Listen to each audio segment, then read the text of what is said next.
Assalamualaikum warahmatullahi wabarakatuh. Selamat bertemu kembali anak-anak. Kita belajar matematika hari ini. Semangat pagi. Pagi, pagi, pagi. Melanjutkan pembelajaran kita hari Selasa, hari Kamis kemarin. Kita kemarin sudah belajar tentang kesebangunan. Hari ini kita belajar tentang kekongruenan. Makna dan syarat kekongruenan dua bangun datar.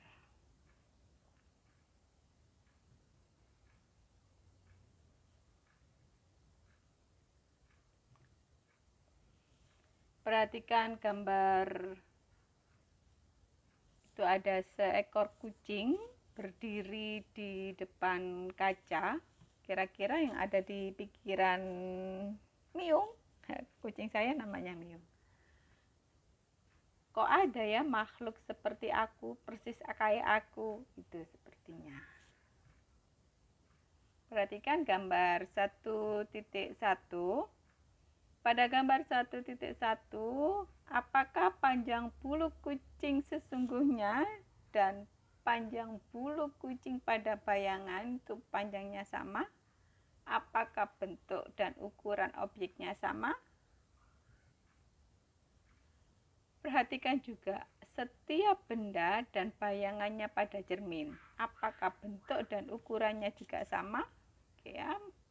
Ini kepala kucing sama. Ini sesungguhnya ini bayangannya sama. Ini kakinya bentuknya sama. Ekornya, badannya secara keseluruhan juga sama. Jadi antara kucing sesungguhnya dengan bayangan kucing ini mempunyai bentuk yang sama, ukurannya sama. Itu adalah sifat dari cermin, pencerminan. Seperti kalau kita bercermin, ya.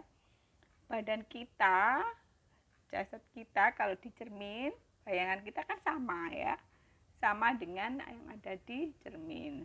Jarak bayangan benda ke cermin sama dengan jarak benda ke cermin. Refleksi pencerminan. Yang kita pelajari hari ini kongruen, summary. Dua bangun datar yang kongruen.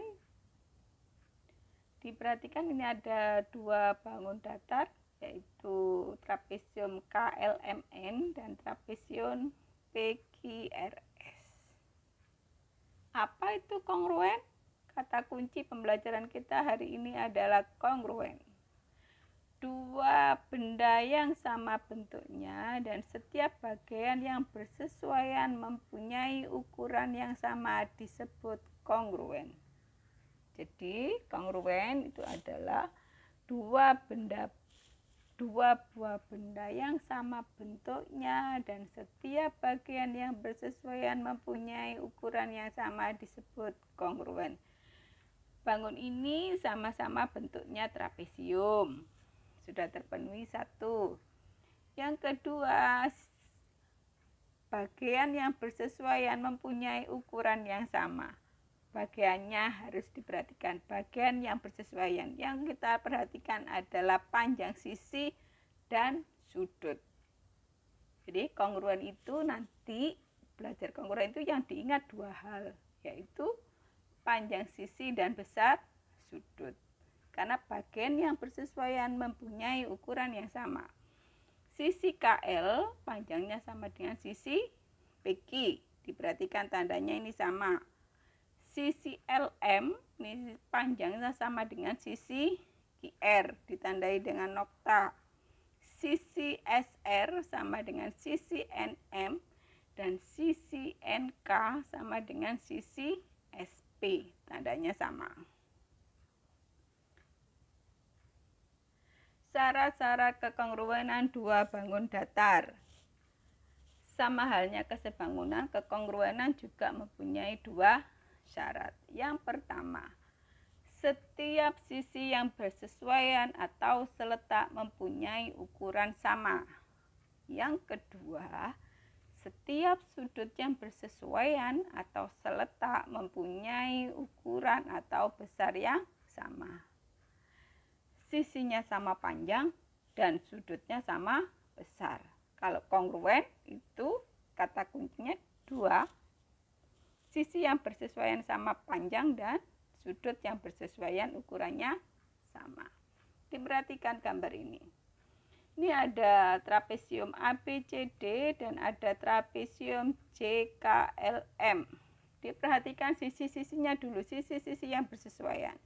AB bersesuaian dengan JK, BC bersesuaian dengan KL, DC bersesuaian dengan ML, dan AD bersesuaian dengan JM.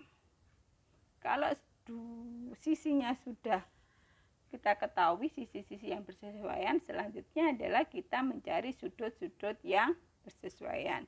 Sudut A, sudut lancip, sama besar dengan sudut C. Sudut B, siku-siku, sama dengan sudut K.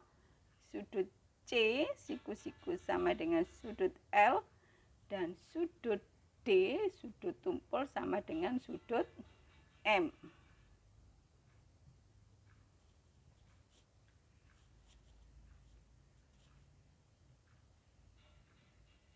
Ini ya anak-anak, rumus kekongruenan.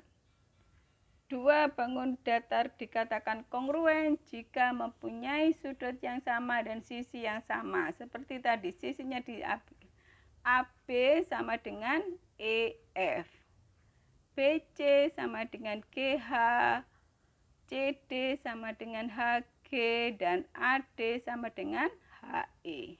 Sudutnya, sudut A sama dengan sudut E, sudut B sama dengan sudut F, sudut G sama dengan sudut C, dan sudut A sama dengan sudut H. It's remember me. Ini adalah hal-hal yang harus kalian ingat tentang kekongruenan, yaitu panjang sisi yang bersesuaian sama panjang dan besar sudut yang bersesuaian sama besar. Oke anak-anak, terima kasih atas perhatiannya. Pembelajaran kita hari ini sampai di sini. Do you have any follow-up question for me? Jika kalian mempunyai pertanyaan, bisa kalian sampaikan di grup WhatsApp Matematika kelas 9A. Dan untuk penugasan bisa kalian serahkan di Google Classroom kelas 9A. Untuk hari ini cukup sekian. Terima kasih atas perhatiannya and always happy. Jaga kesehatan. Assalamualaikum warahmatullahi wabarakatuh.